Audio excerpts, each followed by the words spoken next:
भारतीय धर्म ग्रंथों के अनुसार जब कलयुग अपने अंतिम चरण पर होगा, अधर्म बढ़ जाएगा और धर्म का पूर्ण विनाश हो जाएगा, तभी भगवान विष्णु का अंतिम अवतार कल्कि अवतार प्रकट होगा। लेकिन 2024 में आई एक फिल्म कल्कि 2898 AD इस पूरी भविष्यवाणी को एक नए रूप से प्रस्तुत करती है। क्या इस फिल्म में दिखाई गई कथा शास्त्रों से मेल खाती है या ये मात्र एक काल्पनिक कल्पना है? आइए आज हम इसकी गहराई से जांच करते हैं। आइए शास्त्रों में क्या लिखा है कल्कि अवतार के बारे में जानते हैं। कल्कि अवतार का उल्लेख विशेष रूप से विष्णु पुराण, भागवत पुराण और पद्म पुराण में मिलता है। भगवान कल्कि का जन्म संभल ग्राम में होगा। वे एक श्वेत घोड़े पर सवार होंगे और अधर्म का विनाश करेंगे।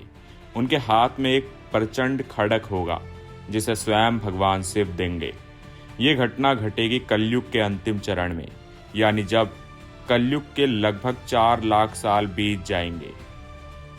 वर्तमान में कलयुग को केवल 5000 वर्ष ही हुए हैं।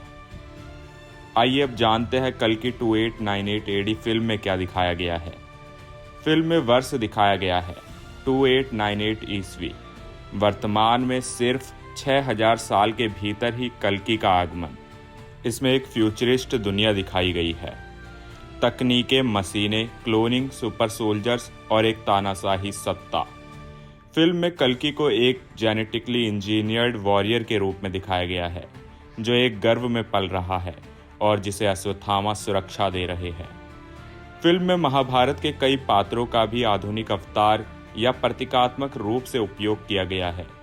कर्ण का पुनर्जन्म, गांडीव धनुष, विजय धनुष और अश्वत्थामा का फ्यूचरिस्टिक रूप दिखाया गया है। शास्त्र क्या कहते हैं? कर्ण का पुनर्जन्म का कोई प्रमाण नहीं है शास्त्रों में। महाभारत के अनुसार कर्ण ने स्वर्गलोक प्राप्त किया था। कृष्ण के मार्गदर्शन के बाद कर्ण का अवतार दोबारा आएगा, ये भविष्यवाणी कभी नहीं लिखी गई है। गांडीव धनुष और विजय धनुष के बारे में शास्त्र क्या कहते हैं? गांडीव अर्जुन का धनुष था जो अग्निदेव ने दिया था। विजय धनुष का उल्लेख शिव के धनुष के रूप में होता है। इन धनुषों का समय के साथ अंत हो गया या देवताओं के पास चले गए। फ्यूचर में फिर से मिलने का जिक्र नहीं मिलता। फिल्म में कई चीजें शास्त्रों से प्रेरित है, लेकिन उन्हें वैज्ञानिक कल्पना और सिनेमा की जरूरतों के अनुसार बदल दिया गया है। यह माइथोलॉजी आधारित साइंस फिक्शन है, पूरी तरह से धार्मिक सत्य नहीं है। कई लोग पूछते हैं क्या यह फिल्म धर्म का अपमान कर रही है? तो उत्तर है नहीं। ये फिल्म धार्मिक ग्रंथों पर आधारित नहीं, बल्कि उनसे प्रेरित होकर एक नई कहानी गढ़ रही है। जैसे हॉलीवुड में ग्रीक माइथोलॉजी को मॉडर्न रूप में दिखाया गया है, वैसे ही यह प्रयास है। असली कल्कि अवतार की भविष्यवाणी अटल और अपरिवर्तनीय है।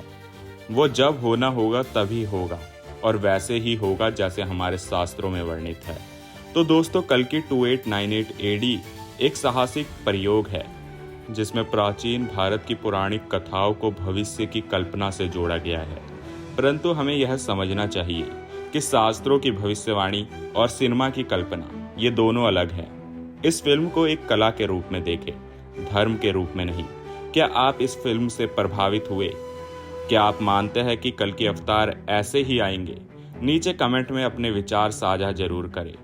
और कल्कि 2898 AD के पार्ट 2 में शास्त्रों के अनुसार और कौन से पौराणिक योद्धा देखने को मिल सकते हैं, अगर आप यह जानना चाहते हैं तो कमेंट में जरूर बताएं। और ऐसे ही रहस्यमय पौराणिक विषयों को जानने के लिए चैनल को सब्सक्राइब करें और अपने मित्रों के साथ शेयर करना ना भूलें। मिलते हैं अगले रहस्य के साथ अनटोल्ड इंडियन एपिक्स पर।